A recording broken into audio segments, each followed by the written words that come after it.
دوستان عزیز، چخیلی که شما میدونید سرپرستی همین شبکه ما یعنی گلوس میگرانت این شرکتی دوام میباشد و طول 2 سال است که من همیشه تنها همین شرکت را به شما توصیه میدهم که در اینجا داروهای گیاهی از قبیل اپیمیدیوم نیا پاستا برای بقوت کردن مردانگی، برای ریش و موی سر برآوردن میناکسیدیل است که از امریکا آورده می شود و برای فربه شوی و برای خراب شوی و برای درد معده و برای مو ریختن و برای تمام نمود دردها داروهای گیاهی در این شرکت هست. می توانید در رقم هایی که در پایان است مراجعه نمایید. اگر که جواب ندادن اسپید نمیکنن یعنی که بسیار زنگوز بسیاری بد هست، در واتساپ نویسید. خوبتر در واتساپ نویسید و با شما حتما با نوبت جواب میدهم. دستافکاشون با تمام شهرهای روسیه هست، یعنی که طریق پشت روسیه روان میکنن و حتی با مسکو هم. حتما مراجعه کنید.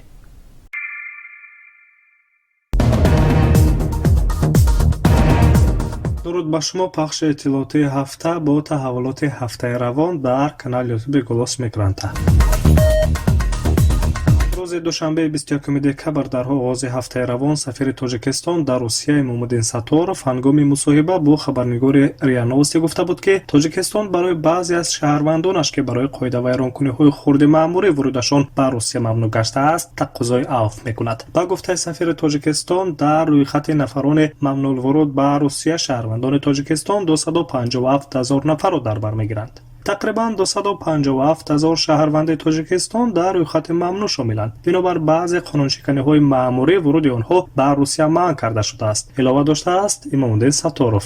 دیپلمات تاجیک شرح داده است که این تعداد شخصان ممنوع در طول 3-4 سال اخیر در این رویخط جمع گردیدند. ما همیشه درباره عفو آنها صحبت می‌کردیم که قانونشکنی‌های ناچیز دارند. این قانونشکنی‌های مأموری میباشند، بعضیشان قانونشکنی‌های ناچیزند، تاکید داشته است سفیر تاجیکستان در روسیه. پیشنهاد عفو مهاجران تاجیک در حالی است که حالا روسیه به نارسایی جدی قوای کاری روبرو است. طبق معلومات وزارت ساختمانی روسیه زیاده از 50 ولایت و منطقه‌های این کشور به این وزارت اطلاع دادند که تنها در بخش ساختمانی به 200,000 قوای کاری نیاز دارند. نظر حقوقشناسان نیز به پیشنهاد عفو مهاجران مهنتی تاجیک مثبت است. یکی از حقوقشناسان محمد صابرов گفت که پیشنهاد عفو را به موارد می‌شمارد و در این برابر او وضعیت حاضر را از نقطه نظر قانون چنین شرح داد. جناب سفیر یک پیشنهاد با مواردی کردن او برای مهاجران، برای که تا جایی که به ما شما معلوم است زیاده از 250,000 نفر شهروندان تاجیکستان برای خط سیاه یعنی دپورت شدگی هستند و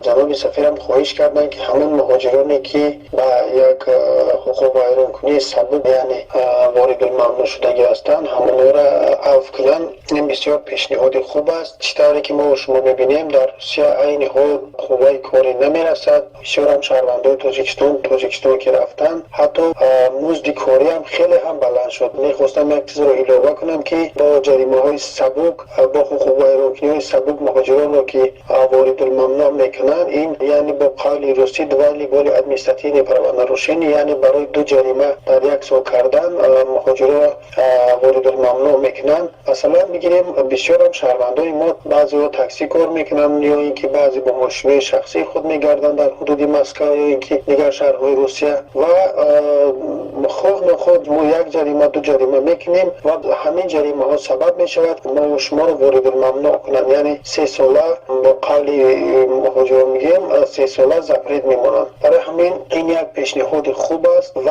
میخواستم یک چیز دیگر رو قید کنم که اگر عفو شود این فقط همون آدمایی که با 2 جریمه یعنی وارد الممنوع شدگی هستند همونا رو بگیم عفو میکنن، اما اون آدمایی که با طریق سود وارد الممنوع کردگی هستند با چست ریتی وسیم از توچکا وسیم یعنی بی رجیستراسیون گشتن یا اینکه در جای کار بی پتر قپیدن، آدمایی که با طریق سود وارد الممنوع کرده میشود اونا در یگان عفو نمیافتند. باز یک شرکت هواپیمایی روسی اجازه پروازهای صادراتی از تاجیکستان به روسیه را دریافت کرد. شرکت هواپیمایی S7 در برابر اورالسکی اولینی و یوت ایر از تاجیکستان به شهرهای گوناگون روسیه پروازهای چارتری انجام خواهد داد. خبر داده بود دفتر مطبوعات سفارت روسیه در تاجیکستان. در نمایندگی دیپلمات روسیه در دوشنبه گفتند که شرکت هواپیمایی S7 اولین پرواز خود را روز 18 دکبر در مسیر خوجند مسکو انجام داده بود و همین طریق از روز 24 دکبر این جانب инҷониб С7 дар масири Душанбе Новосибирск, аз 24 декабр инҷониб дар масири Хуҷанд Москав ва аз рӯзи 22 декабр инҷониб дар масири Хуҷанд Новосибирск парвозҳои чартери анҷом дода истодааст. Дар ин парвозҳо ки барои интиқоли шаҳрвандони Русия пешбинӣ шудаанд, ҳамчунон шахсоне низ парвоз карда метавонанд ки тибқи қарори ҳукумати Федератсияи Русия аз 16 марти соли 2020 иҷозаи вуруд ба Русияро дошта бошанд. фармони мазкур вуруди он хориҷионеро ба Русия пешбинӣ мекунад ки дорои ҳаққи иқомат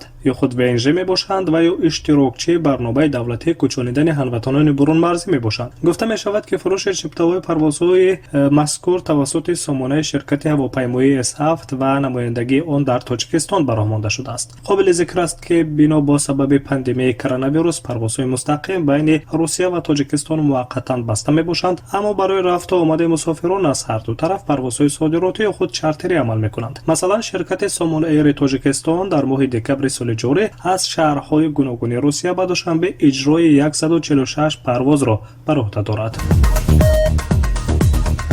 равон вазорати корҳои дохилии Русия шумораи садамаҳои нақлиётӣ бо иштироки ронандагони хориҷиро эълон кард. маълум гашт ки дар 9 моҳи соли 2020 шаҳрвандони Ӯзбекистон аз ҳама зиёд ба садамаҳои нақлиётӣ дучор гардиданд. ҳамин тариқ шумораи садамаҳои ба вуқӯъ омада бо иштироки ронандагони ӯзбек 797 адад гуфта мешавад. дар ҷойи дуюм шаҳрвандони Қирғизистон бо 701 ҳолати садамавӣ ва шаҳрвандони Тоҷикистон бо 599 садамаҳои нақлиётӣ дар ҷойи сеюм қарор доранд. аммо тибқи маълумоти вазорати корҳои дохилии Русия ки хабаргузории Коммерсант онро чоп кардааст, ҳолатҳои фавти одамон аз ҳама бисёр аниқтараш бо 76 нафар ҳалок шудагон бо иштироки ронандагони тоҷик ба вуқӯъ омаданд. инчунин 1080 нафари дигар дар пайи садамаҳои нақлиётии ронандагони ӯзбек ҷароҳатҳои гуногун бардоштанд. бозрасии давлатии автомобилии вазорати корҳои дохилии Русия ронандагони дорои шаҳрвандии ҷумҳурии исломии Афғонистон, ҷумҳуриҳои Эстония ва Ҷопонро дар соли 2020 бо интизомтарин ронандагони хориҷӣ дар Русия унвон кардаанд.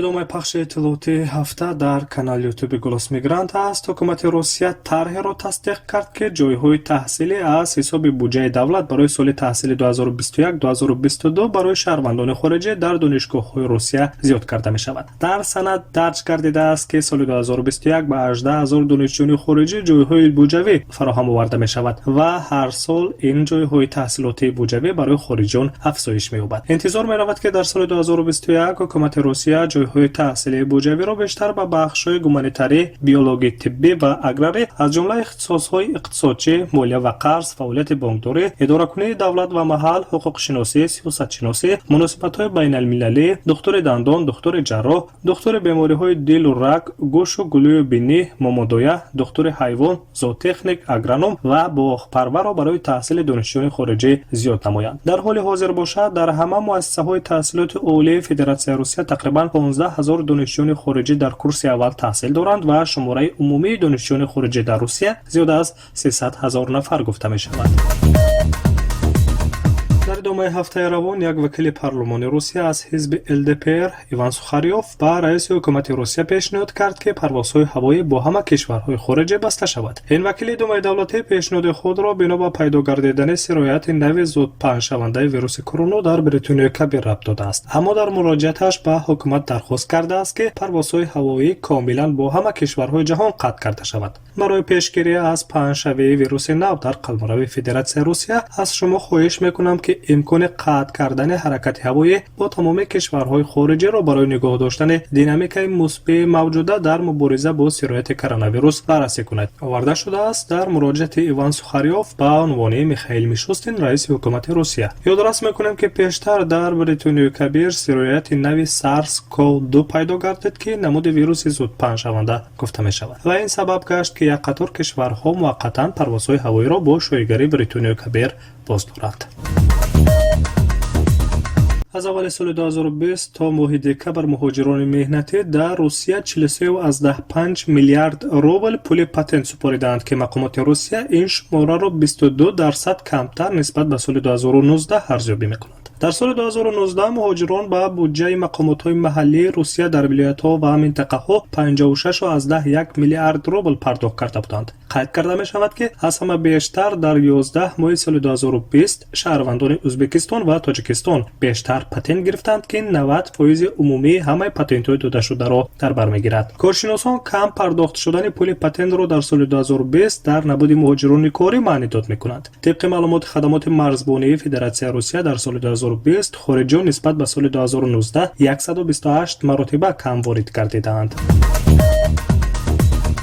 комиссиони вижаи иттиҳоди иқтисодии Авроосиё ҳуҷҷатеро таҳия ва тасдиқ намуд, ки тибқи он ба ҳисобгирии нафақаи муҳоҷирони меҳнатӣ аз нимаи аввали соли 2021 оғоз мегардад. тибқи муқаррароти ин тарҳ ҳамаи муҳоҷирони меҳнатӣ аз кишварҳои узви иттиҳоди иқтисодии Авроосиё новобаста аз ҷойи кор, макони будубоши муваққатӣ ва ё зиндагии доимӣ ҳаққи гирифтани нафақаро соҳиб мегарданд. барои гирифтани нафақа ду шарти асосӣ вуҷуд дорад, ки аввал дорои шаҳрвандии яке аз кишварҳои узви иттиҳоди иқтисодии Авроосиё ва дуввумин шарт фаъолияти қонунии муҳоҷир ва пардохти пули патент гуфта мешавад. яъне муҳоҷирони корӣ аз Беларусия, Қазоқистон, Қирғизистон, Русия ва Арманистон дар сурати ба роҳ мондани фаъолияти қонунии кор дар дил хоҳ аз ин ҷумҳуриҳо ҳаққи гирифтани нафақаро дар бознишастагӣ пайдо мекунанд. қабули ин санад ҳанӯз дар соли 2014 пешбинӣ шуда буд, аммо дар байни кишварҳои узви иттиҳод ихтилофи назар ба миён омад ва барои ҳалли ин ихтилофҳо ва пайдо кардани созиш 6 сол лозим гашт. ҷумҳурии Қазоқистон аз панҷгонаи иттиҳоди Авроосиё охирин кишвар буд, ки зери санад имзо гузошт. ба иттиҳоди иқтисодии Авроосиё Русия, Беларусия, Қазоқистон, Қирғизистон ва Арманистон шомил мебошанд. ду роҳи ворид гардидани муҳоҷирони тоҷикро бар Русия дар давраи маҳдудиятҳои пандемияи коронавирус дар сафорати Русия дар душанбе гуфтанд. зимни нишасти хабарӣ бо иштироки хабарнигорон Валерий Катункин, сардори хадамоти консулии сафорати Русия, гуфт, ки дар ҳоли ҳозир бино ба ҷорӣ гардидани маҳдудиятҳои мавҷуда тибқи қарори ҳукумати Федератсияи Русия аз 16 марти соли 2020 ду роҳи қонунӣ ворид гардидан ба Русия барои муҳоҷирони тоҷик вуҷуд дорад. Валерий Катункин гуфт, ки роҳи аввал ин ва ё муассисае, ки шаҳрванди Тоҷикистонро ба Русия даъват карданест ва роҳи дуввуми қонунӣ ворид шудан ба Русияро дипломати рус дар интизор мондани кушодашавии сарҳадҳо маънӣ дод кард. ин махфӣ нест, ки ҳоло роҳи дигари вуруд ба Федератсияи Русия ба ҷуз аз ин ду вариант вуҷуд надорад, таъкид кардааст дипломати рус. ҳамчунин дар ҳамин нишасти хабарӣ сафири Русия дар Душанбе Игор Лякин Фролов норасоии муҳоҷирони корӣ дар бахшҳои сохтмонӣ, хоҷагии манзиливу коммуналӣ, хизматрасонӣ ва кишоварзӣ дар Русияро тасдиқ кардааст. сафири Русия гуфтааст, ки ба пешниҳоди вазорати сохтмони Русия барои бо роҳи сода кардашуда интиқол додани муҳоҷирони бинокор ба Русия умед мебандад ва дар сурати тасдиқ кардидани ин тарҳ аз ҷониби ҳукумати Русия онҳо иҷрои онро бо мақомоти Тоҷикистон зуд ба роҳ мемонанд. пахши иттилоотии ҳафтаро дар YouTube канали Голос Мигранта шунидед. Саломат бошед.